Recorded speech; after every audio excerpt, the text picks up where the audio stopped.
Hello, welcome to this evening's TI Technology webinar hosted by Texas Instruments, where we will take a look at a zombie apocalypse, how disease spreads through a population.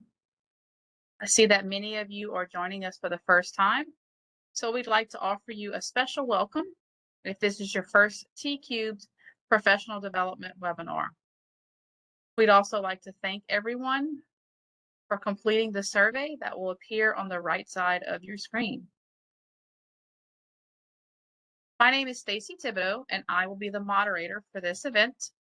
I have been in the science classroom for 22 years. I currently teach at Southside High School in Youngsville, Louisiana, where I teach all levels of Chemistry 1 and Chemistry 2, and I use TI technology in my robotics class. I love to use TI technology to assist my teaching, data collection, and modeling math concepts, linking them to science content, as well as the TI Innovator Hub for my robotics program. I'm happy to introduce our panelist, Jeff Lukens. After a 35-year high school science teaching career, Jeff retired from his own classroom in 2014. Since then, he has been working with science and math teachers on the implementation of TI technology in their classrooms. One of his passions is the true and seamless integration of science and math in a way that benefits both curriculum areas. In addition to on-site classroom work, Jeff does presentations at state, regional, and national conferences. Welcome, Jeff. Thanks, Stacy. Great to be here with you guys. Jeff's going to go over our agenda real quick for us. All right, and again, I'll share Stacy's welcome for all of you tonight. It's great to have you here on this Thursday night. Tonight, we're going to, as Stacy said, take a look at an activity that, on the surface anyway, has to do with zombies, but as with many of the TI activities, there's kind of a sort of a hidden and secret agenda that ends up coming out in these activities. So part of what we're going to do tonight as well is introduce this series of activities that TI produced called STEM Behind Hollywood. I'll show you where you can locate those on the TI website, how you can get them off the website onto your computer, onto the calculators, and so on. Then we will work through the zombie apocalypse activity, and I'll be a little more specific with some of the background of that and some of the applications of that, both in the science and the math classroom. I'm really bad at keeping track of questions. Stacy is really good at keeping track of questions, so we make a pretty good team here. She will make sure that I don't miss out on any great questions that you guys have. So please, as she'll mention to you in a moment, please get those questions on the website or on the chat window or the Q&A, and we'll address those. And then at the very end, unfortunately, you got to sit through an hour of this before you get to that webinar drawing, but the drawing will give something really cool away, and I think Stacy's going to tell us what that is. Absolutely. And then some expected outcomes, Jeff? We got a few things. I'll just shoot through them really quickly. First of all, locating STEM Behind Hollywood activity on the TI website. And you'll hear me say this quite often tonight. We're going to be using a air quotes make-believe situation to kind of dovetail into a non-make-believe situation. We're going to use this one activity with zombies to address solid science and math content. I think you'll see that running throughout the entire activity. And then we will mathematically, for those of you who are math teachers, and I know typically the majority of the audience is math teachers, we will talk about some of that tough math content that you guys deal with, especially in the area of exponential growth. So there's some of our real general outcomes that we're going to be looking at tonight. Thank you, Jeff. Jeff mentioned about questions. If you guys want to ask Jeff questions about the activities or just in general, want to chat with the other people that are on the webinar, or you have questions for me, you can use the chat window to send general messages. Just make sure you send it to everyone. And then there's also a Q&A window on the right-hand side if that's something that you want to add as well.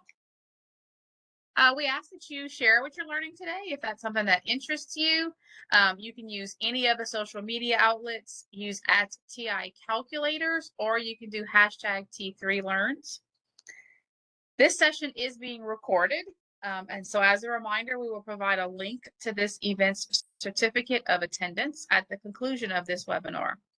Once the webinar has been recorded, you will get an email that has a link to the webinar recording, as well as any of the associated documents that Jeff may share tonight. I will also put all of those, a link to all those documents and a certificate of attendance in the chat before we leave tonight. I don't expect you will have any audio issues tonight, but in the event that you do, please try selecting Communicate in the WebEx menu, Audio Broadcast, and then click Join. All right, Jeff, I'm going to turn things over to you, and you are more than welcome to share your screen. Awesome. Hey, thanks so much, Stacy. And once again, let me offer a welcome to all of you. Not only, I've missed doing webinars. I haven't done a webinar for quite a while, so this is awesome that I have the opportunity to do this. This particular activity, many of you may have seen it already. Maybe you've attended a webinar or a conference presentation where this has been presented. And it still comes as a huge surprise to me that this activity has become as popular as it is. And I'll give you a little bit more background on that here in just a little bit. But here's the cover page, the splash page, if you will, of this activity called Zombie Apocalypse: How Disease Spreads Through a Population. And in order to get this on your computer, you need to know where to find it. So we're going to come back to this page and we're going to go through the entire activity here in a little bit.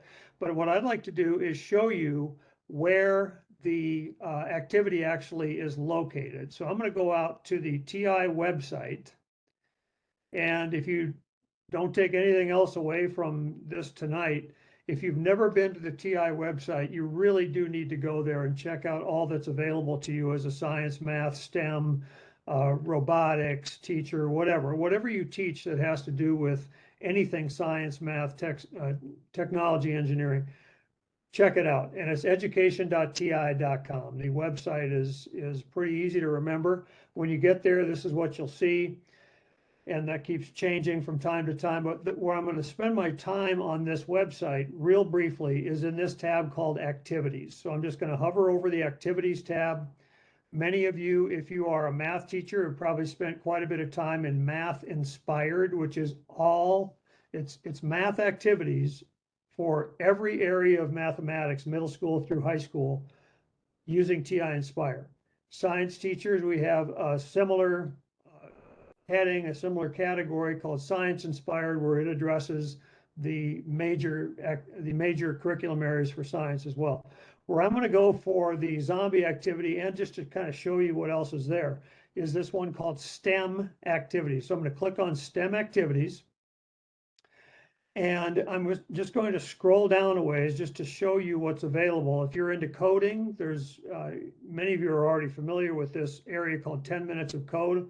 10 minutes of code, both with BASIC and with Python. There's some really cool stuff in there. And then we get to the kind of the overarching part of the website called STEM Behind. And we have several you can see here: STEM Behind Hollywood, STEM Behind Health, Sports, and so on. The zombie activity is located in the STEM Behind Hollywood umbrella. So I'm going to click on Learn More. And then this should narrow us. Basically, we're just getting funneled to the area where the zombie apocalypse activity is at. And here it is, the Zombie Apocalypse 1, which oddly enough, there is a Zombie Apocalypse 2 as well. But Zombie Apocalypse 1 is the one we're going to be working on tonight. This actually is available for both TI-Nspire and the TI-84 Plus CE graphing calculator. So I'm going to click on Run This Way, very clever little tool there. And you always get a little bit of a background on what the activity is all about, and just kind of some teasers about what you're going to see in the activity.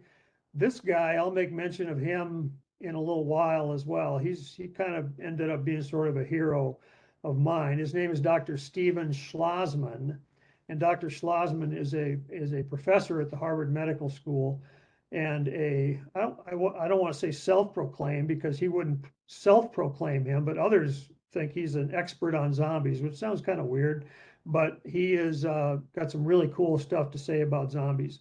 So when we go down here to where it says Zombie Apocalypse 1, we have two options. We can go to 84, we can go to Inspire.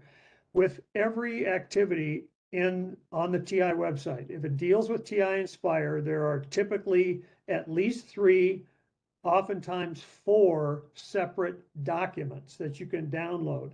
Let me start back here. We have teacher notes, which is like, there's typically questions embedded throughout an activity. The teacher notes has the answers for all those questions. And it also gives you tips on how to run this activity with your students. There's a hard copy of the student worksheet. If you want to run off a copy of the questions, a copy of the instructions and so on, there's a PDF of those instructions and those questions. And then finally, if this is one of your first times joining us for a TI-Nspire webinar, the documents that play, air quotes, play on the TI-Nspire have the extension TNS, which stands for TI-Nspire. So you can't play a Word document, you can't use a Word document or an Excel spreadsheet or a PDF directly on a TI-Nspire, but you can use a TNS file. And the TNS file is exactly what you are seeing right here. When I bring this back up, now that you know where the website is, whoops, guess I missed it. You know where the website is located, and you know how to get this activity. Hopefully I can get the, oh, what am I doing here? I'll just do this the hard way here. Maybe. That should work. Okay, there we go. So this is the TNS file, the TI-Nspire file that plays on the TI-Nspire graphing calculator. The software you're looking at, if you're not familiar with that, is called the TI-Nspire CX Premium Teacher Software. That's a mouthful, but that's the model for the calculator is on the software. There's also some things that deal with TI Navigator on the software and so on. But let's get right after this activity tonight, because even though we only have an hour, we'll try to get as much of this done as we can. And I think you're going to be pretty zoomed up about this, especially leading into, I'm looking at the date, it's October 20th. And if my math is correct, 11 days from now, we have a holiday, if you will, that leading up to it, this activity would be, in my opinion, absolutely perfect to do with your students, especially if you have students from 8th grade on up. Do with them as you lead up to Halloween, because you're going to see some sort of loose Halloween themes in this. All right, so let's take a look at what we get done in this activity. With all of our activities, especially on the STEM Behind series, we start out with a very engaging and grabbing picture. That first picture, let me go back to it, clearly is, if you use your imagination, a guy turning into a zombie.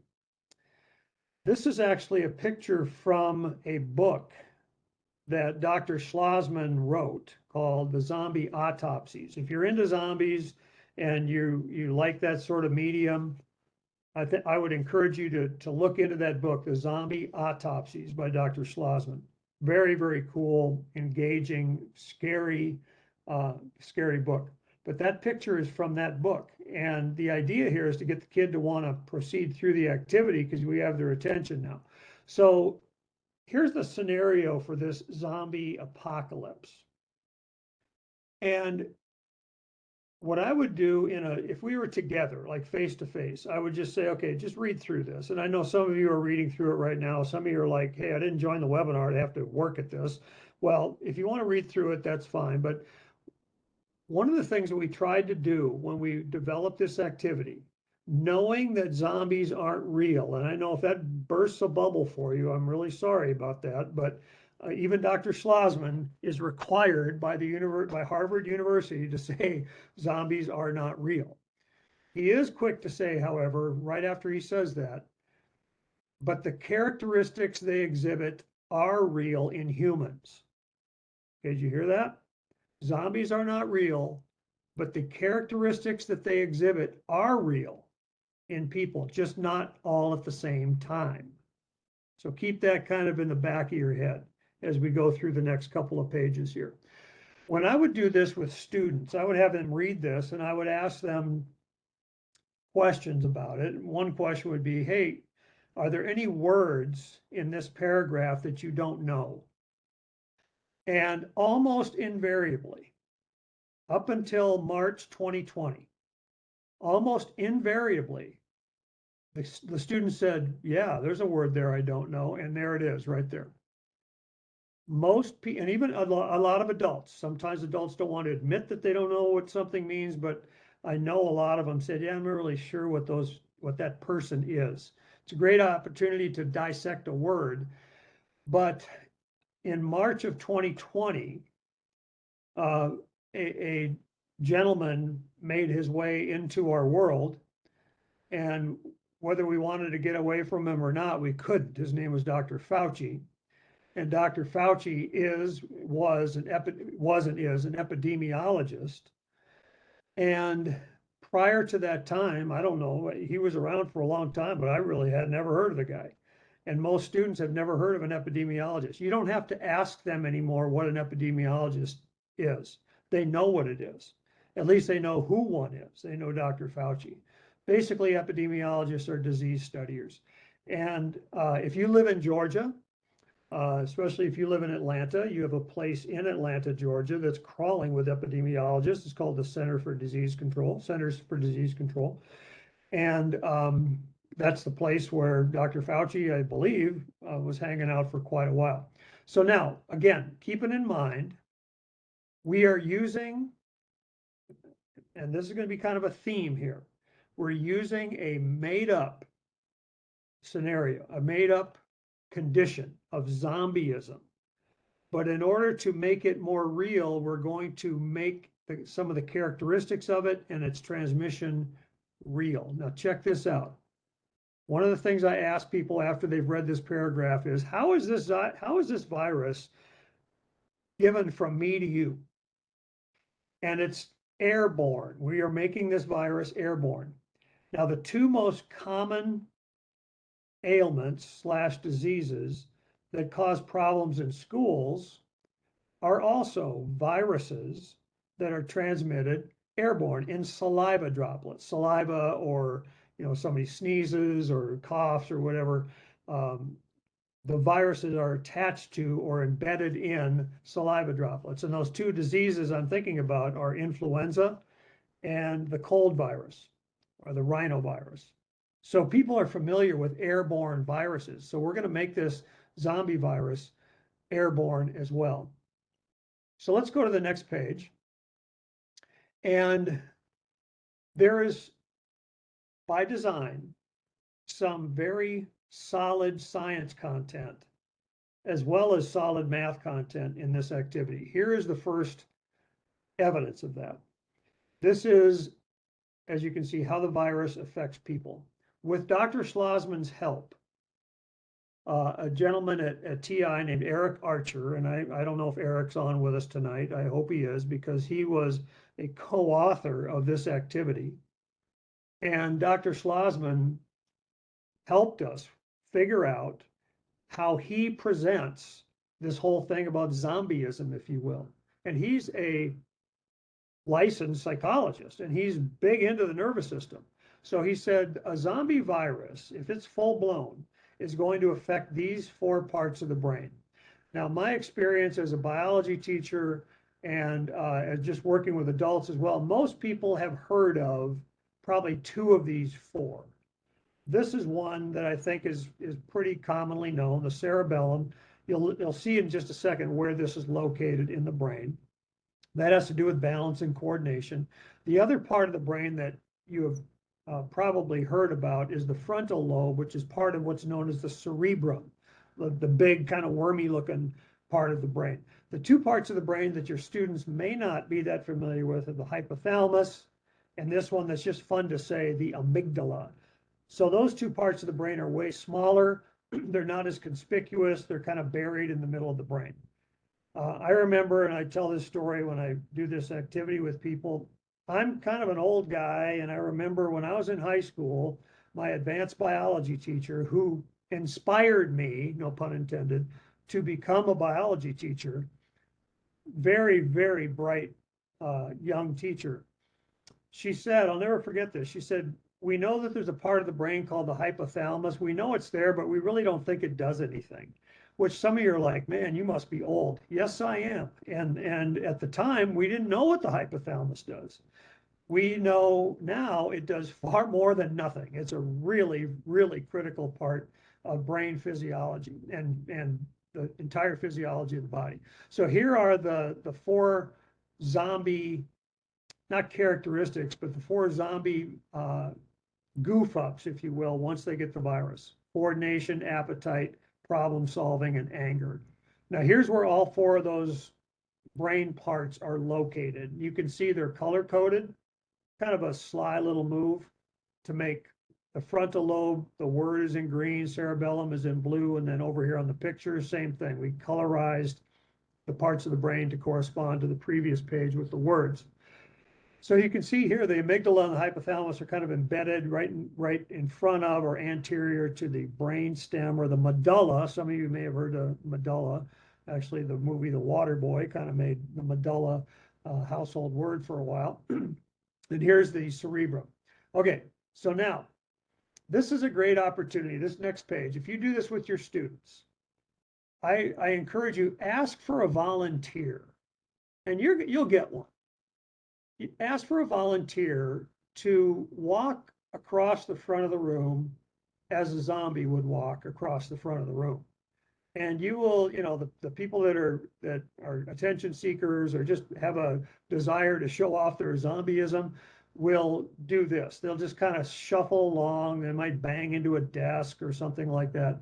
But here's one symptom of a messed up cerebellum. They lose muscle coordination. Now, I'm not going to go through all four of these, but I do want to say this. Especially if you're a young teacher, take this from an old teacher. Be a teacher who thinks. In other words, a thinking teacher. I have had thinking teachers tell me on this page, 1.5, you can see right here, they have actually spent 2 or 3 days on this one page because they saw an opportunity for their students to do some research. Remember what I said about Dr. Schlossman saying zombies aren't real, but the characteristics they exhibit are, just not all at the same time. So if we take each of these individually, for example, I'll just do a couple of them. I'm not going to do them all. The cerebellum. Are there any real human conditions? I don't want to say diseases because they're not all diseases. Are there any real human conditions where people lose muscle control? Now you can put it in the chat if you want. I'm not monitoring that, but if you want to kind of be interactive with us here, you can type in 1 or 2 human conditions where people lose control of their muscles. I don't mean immediate. I don't mean like from an accident. I mean over time, perhaps.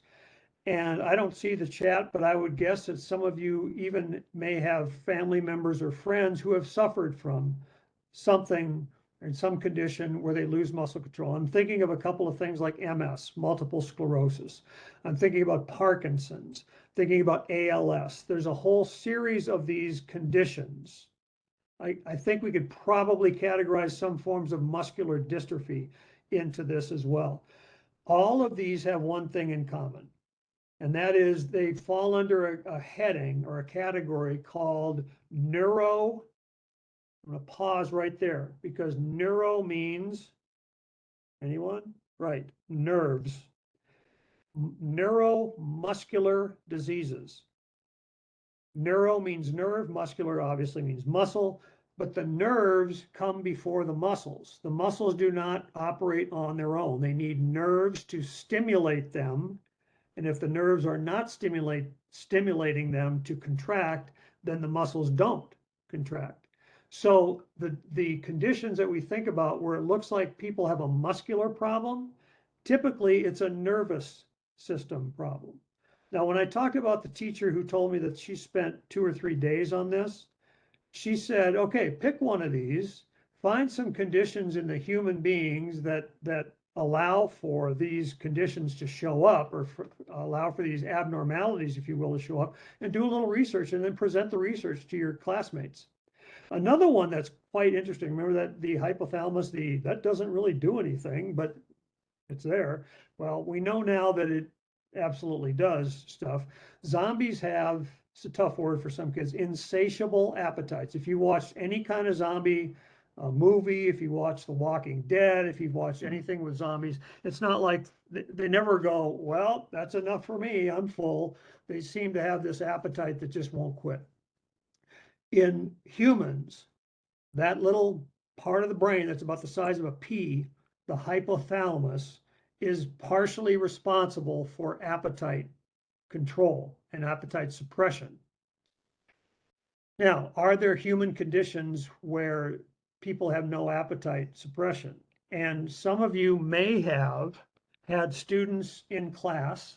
It's unusual if you have, because, or it's unlikely that you have, because it's a very, very rare condition, but I'll tell you a quick story about it, where a student has zero appetite control. They are never full. And I want to tell this quick little story. My wife is an elementary teacher, and she's recently retired elementary teacher. Taught 40 years. Don't know how she did it. Taught 40 years elementary school. Second grade. Her first year teaching, she had a young boy, this adorable young boy, who she told me about the first day of school. Just this cute kid. He's just beautiful, wonderful, kind young man. By Thursday of that first week, they went to lunch, and this is back 40 some years ago when more students brought their own lunch, like a sack lunch or a lunchbox. They went to lunch on Thursday. This kid was 7 years old, and they went to gather their lunches, and half of them were missing. And she couldn't figure out what was going on. So half the lunches were gone. The next Tuesday, all of the erasers were gone from all the pencils in the class. And the next day, students who had these little reading books, and they noticed that there were pages missing. This little boy was eating as many lunches as he could sneak. Nobody noticed it. He was 7 years old. He'd already figured out how to do this without people catching him doing it. He'd eaten a bunch of lunches. He'd eaten the erasers off the pencils. He started eating paper out of the books. This little boy had a condition called Prader-Willi syndrome. Prader-Willi syndrome is a chromosomal abnormality. And I can't remember if it's a chromosomal deletion. I can't remember. I should know that. But it's a chromosomal issue. A child is born with this. Not like Down syndrome, but Down syndrome was the same sort of thing. Down syndrome was an extra chromosome. Okay, trisomy is what that's called. Prader-Willi, I believe, is a deletion of one of the chromosomes. And what it manifests itself as, at least outwardly, is a child has no appetite control. Now, as with Down syndrome, there's more than just the fact that a child looks like they have Down syndrome. Typically, there are some physical issues as well, like they're notorious for having heart issues. Their fingers and toes tend to be a little bit shorter and so on. You all know this. Same thing is true with Prader-Willi syndrome. I believe last time I checked, the life expectancy for somebody with Prader-Willi is between 18 and 22 years. So it's tragic and very rare. But if you're interested in, if you remember, depending on how old you are, if you remember the TV show Blossom, some of you are like, where's this going? Blossom ended up blossoming into this young lady named Amy Farrah Fowler, who was on maybe a much more well-known sitcom called The Big Bang Syndrome, Big Bang, what's it called? Whatever. Big Bang, I just lost the name of the thing. She, Mayim Bialik, who plays Amy Farrah Fowler and played Amy Farrah Fowler, did her PhD dissertation on Prader-Willi syndrome.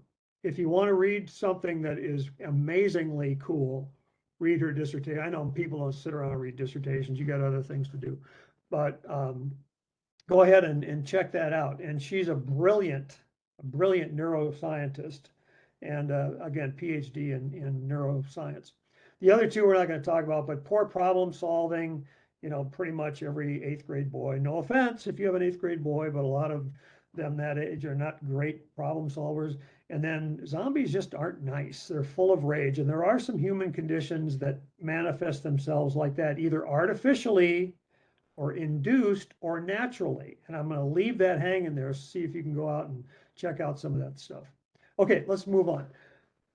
If you're not that familiar, Big Bang Theory, sorry, it just popped into my head. If you're not that familiar with how TI-Nspire operates and some of the, I still say, amazing things that TI-Nspire can do, you're going to see one of them right now. Here we have the brain not colorized like it was before, cerebellum, frontal lobe, and amygdala, hypothalamus in the middle. And here we have a young man who is, spoiler alert, a graphic designer at TI. And we asked him to turn somebody into a zombie, and he said, how about if I do that to myself? And we're like, go for it.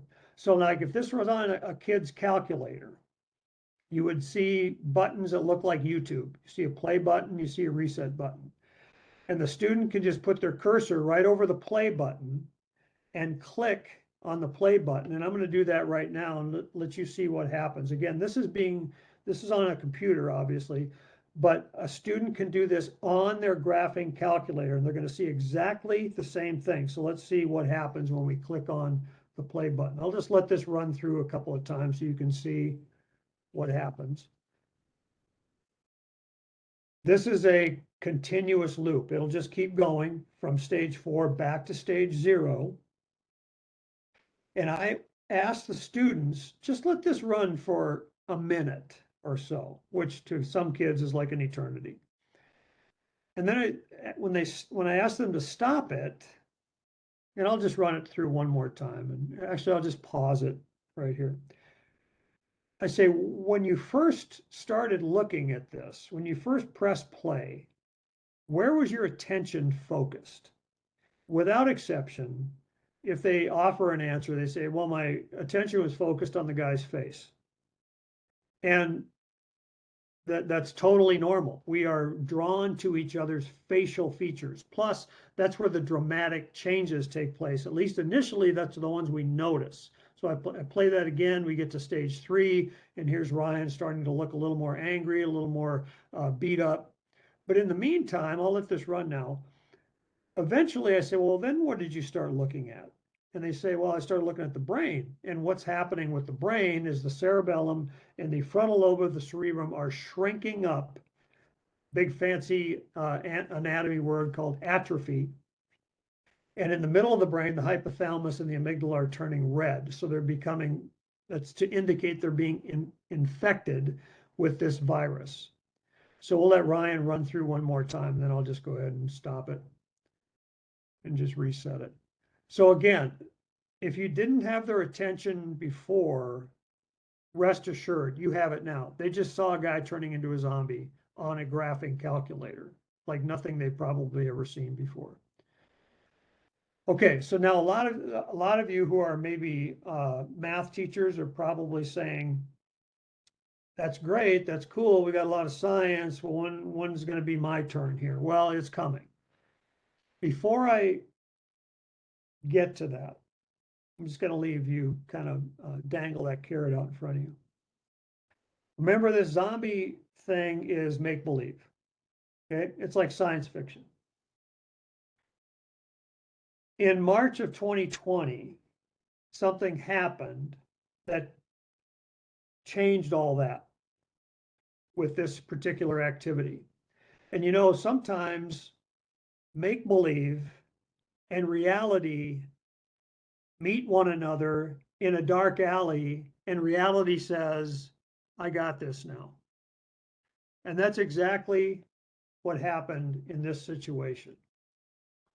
I mentioned a guy's name, and again, I don't know if Eric is on with us tonight, but I remember distinctly in late March of 2020, calling Eric and saying, do you see what's happening on the news? Like not with COVID necessarily, but with the depictions of COVID. So let me show you something here. Prior to March of 2020, people would look at this last line and they'd be all excited. Whoops, they'd be all excited because they wanted to go to the next page. And they get to the next page and it was like the biggest letdown of their day. So let me show you what the next page looks like. And math teachers are probably now breathing a sigh of relief, or you're getting all giddy, like, oh, yay, look at that, a graph. But again, let me refresh this, or let me review this, sorry. Prior to 2.5 years ago, this was just another graph. And another graph that students wanted to blow by. They just wanted to go, okay, that's a graph, cool, you're great. Let's get on to some more action. After March of 2020, especially in the year following that, they didn't want to blow by this graph anymore. I heard things like, hey, I've seen a graph like that. Now, let's get our heads around this. I don't care if we were using zombies before or a real life, here, I'll take that from you, zombies, COVID infection graph. The graph is the same. But now the interest level among the students, from what I've seen, is way higher. And I don't want to belittle or say that an exponential growth graph isn't exciting no matter what, but now there's something to hang on it. Now, here's the danger in paying attention to how certain people and certain organizations make conclusions about graphs. Let's take a look at this one, for example. Now, if you look at a great question to ask students is what's happening between weeks 1 and 5? If you just look at this graph, here's week 1, here's week 5.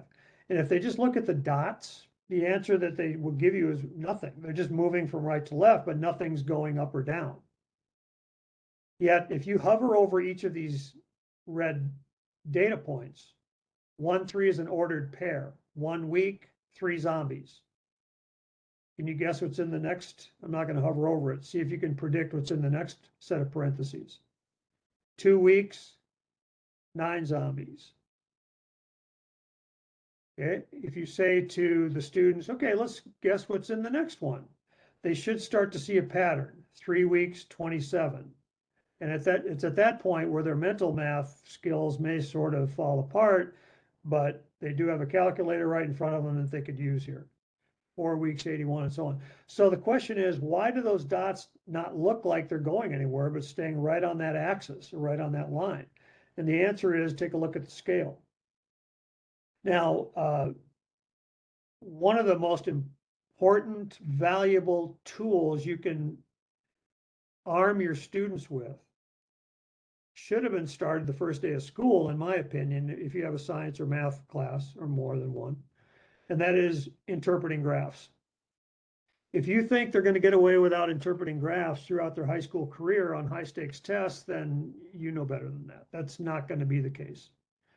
So the reason these don't look like they're moving very fast or at all is because the scale is so big over here. At least initially, the scale isn't precise enough or refined enough or detailed enough to accommodate these things moving. Now, when you get up here, 8, 9, 10, yeah, the numbers get way bigger. And so you see them reaching toward the top of the vertical axis here.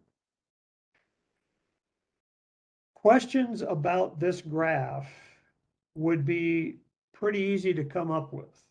And the trend in this graph would be pretty valuable for them to try to understand. But here's what I meant when I said certain interpretations of graphs like this caused me to grind my teeth.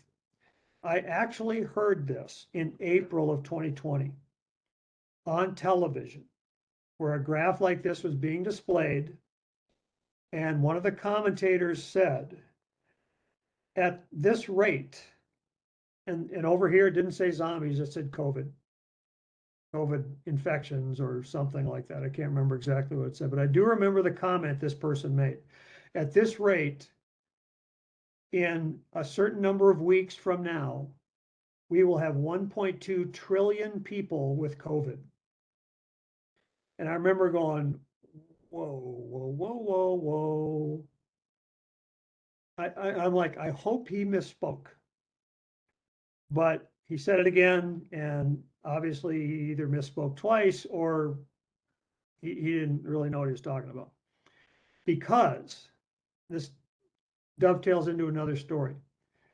When we first saw a graph like this, and they came out soon after COVID started rearing its ugly head in our country and in the world, we learned three words, a three-word phrase that probably I'd never heard it before. I'd never heard these words strung together the way they were. And that phrase was flatten the curve. You all remember it. Raise your hand if you remember that. Yes, you all remember that, flatten the curve. Do you remember why that was urged, why we were being urged to flatten the curve? And I'm not trying to be cold or heartless at all here, but the reason was, if you remember this, had nothing to do with COVID directly. It had to do with overrunning the hospitals, having too many infected people for the hospitals to handle. So flatten the curve led to quarantines, it led to masks, it led to protective gear, it led to social distancing, it led to closings of this, that, and the other thing, because the fear was if we have too many people with COVID, we are going to overrun the hospitals, there's not going to be enough beds. Now, sure, there were other considerations, but the reason we were urged to flatten the curve was to keep the hospitals from filling up. And so all of these means were put into place, all of these practices were put into place that we now see as maybe not as commonplace today as we did a year and a half ago or a year ago, but nevertheless, a whole bunch of things were put into place. But here's what I said to my wife, and she thought I was a heartless jerk, which frankly, sometimes I am. I said, honey, the curve's going to flatten whether we do anything or not. And she didn't like that.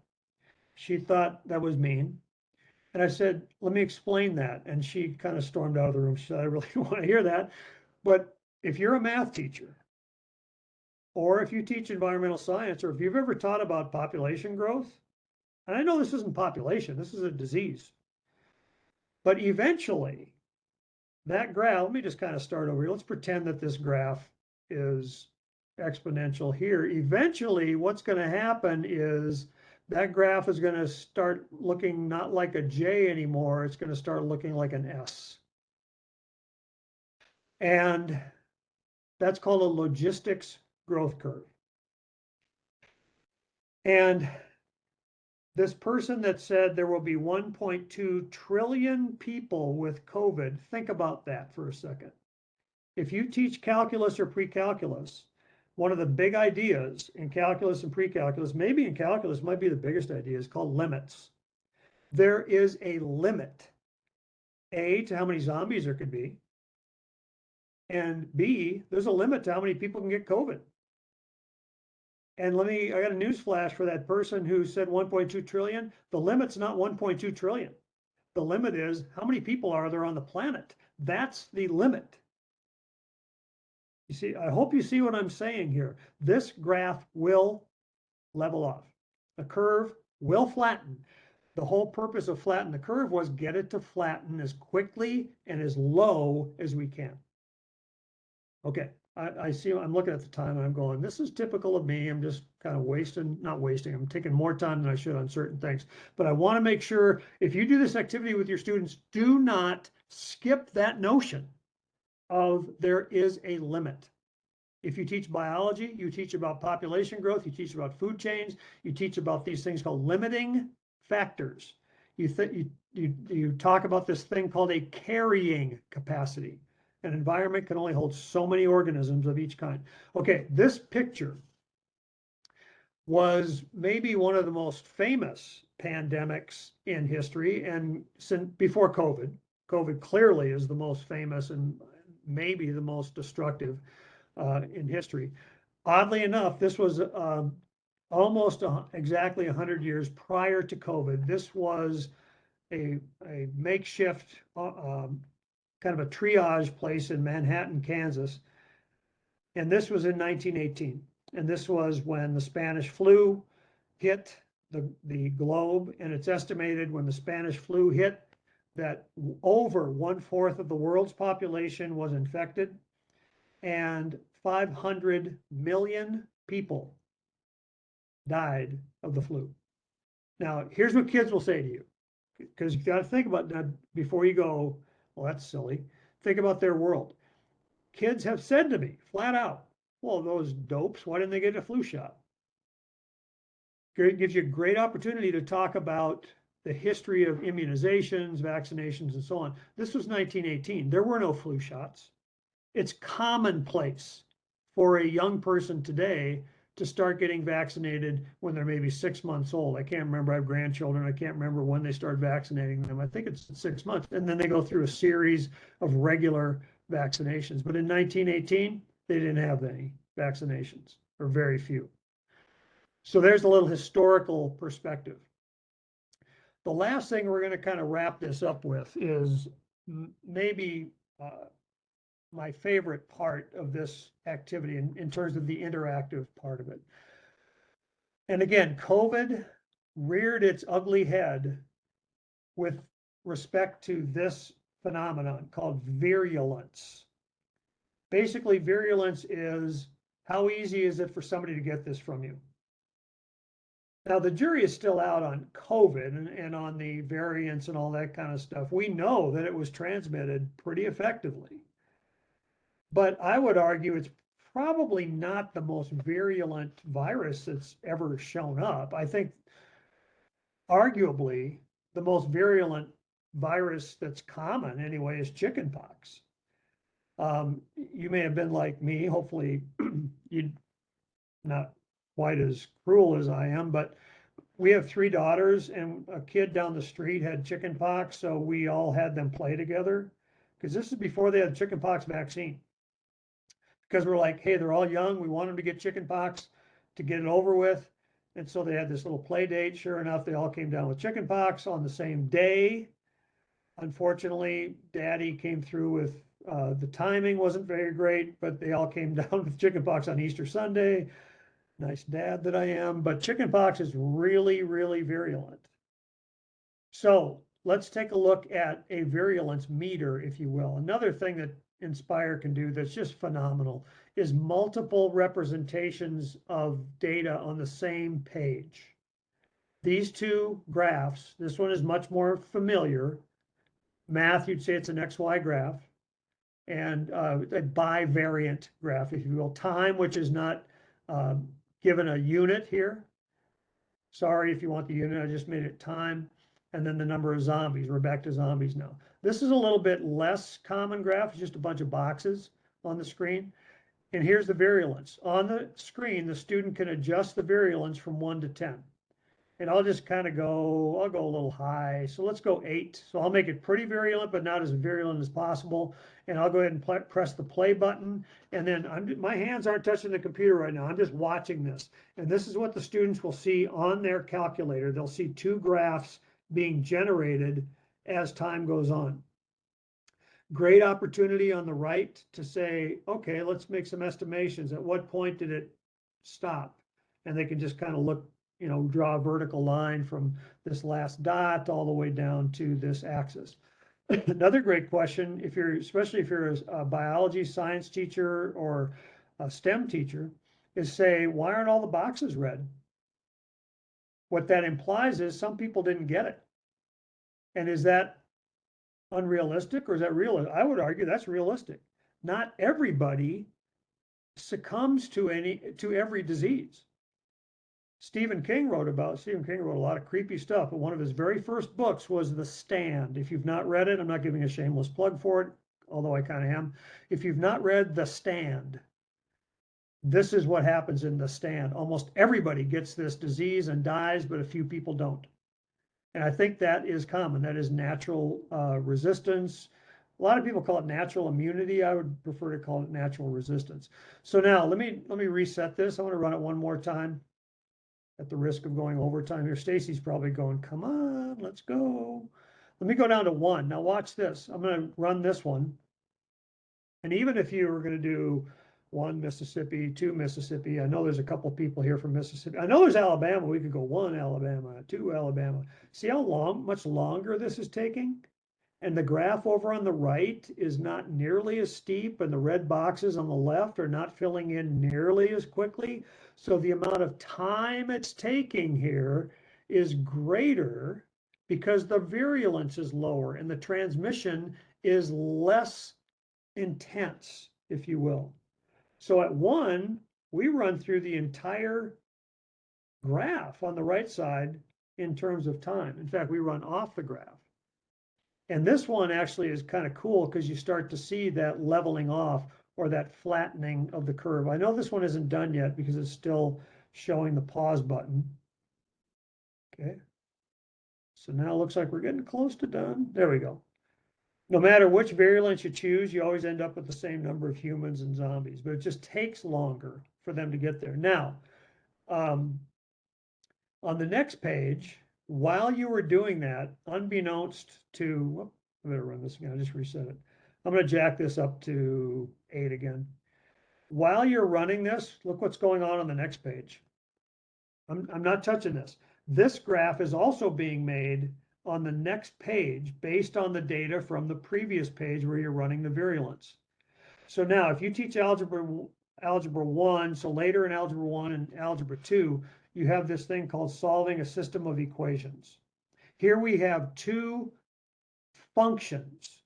You could actually put best fit lines on these things. You could find out where they intersect one another. You could find out what that point is, and that would be your, I hope I'm using the right words here. I'm not a math teacher. That would be your solution for these 2 functions. Now, in a science classroom, like if you're doing this with 8th graders, here's what I would ask them. At what point are there the same number of humans as there are zombies? And what they'll do at first is go right there, that point. Well, I'm like, okay, let's put some numbers to it. They estimated it would be at about 5 units of time and about, this is a great opportunity for them to be able to interpret a scale. So that would be about 8,000, something like that. So interpreting graphs and interpreting multiple plots on the same graph is very, very valuable.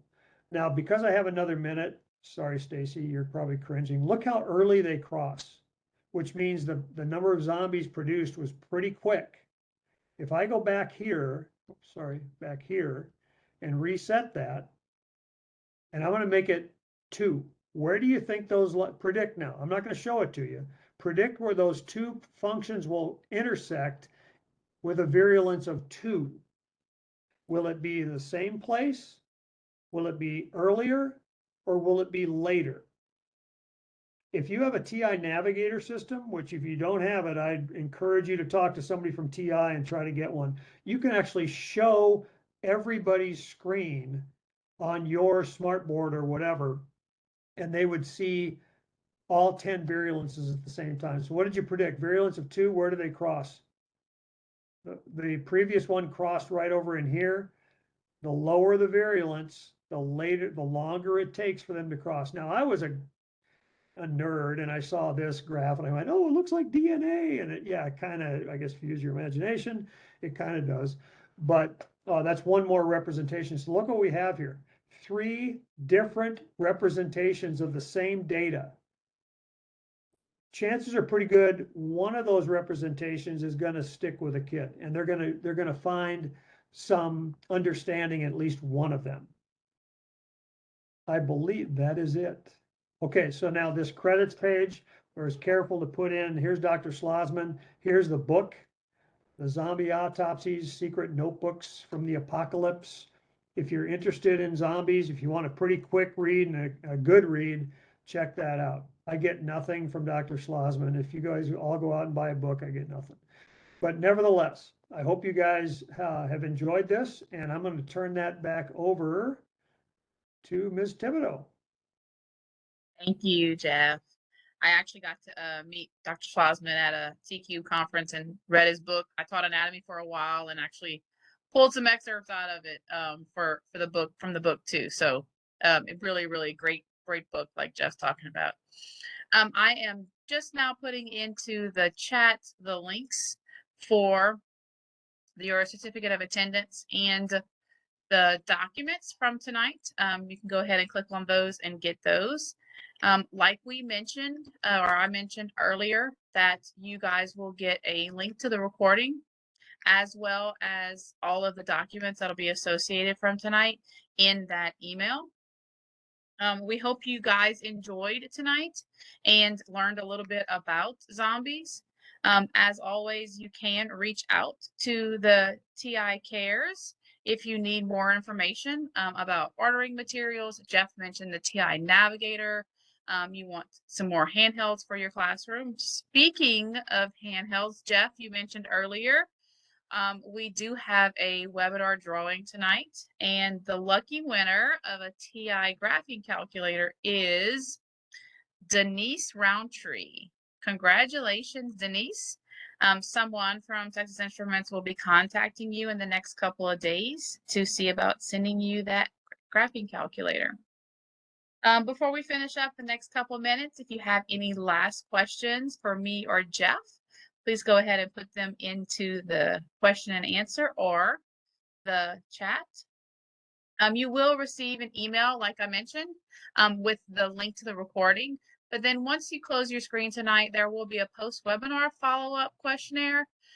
Please fill it out. The way that TI sets these webinars up is feedback from you guys. What you need for your classrooms or working with your students or your teachers, or if it's technology you need. So please fill that out. I mentioned about 1-800-TI-CARES. They are a great resource. I actually had a handheld that was acting up and I called them and they helped me troubleshoot it.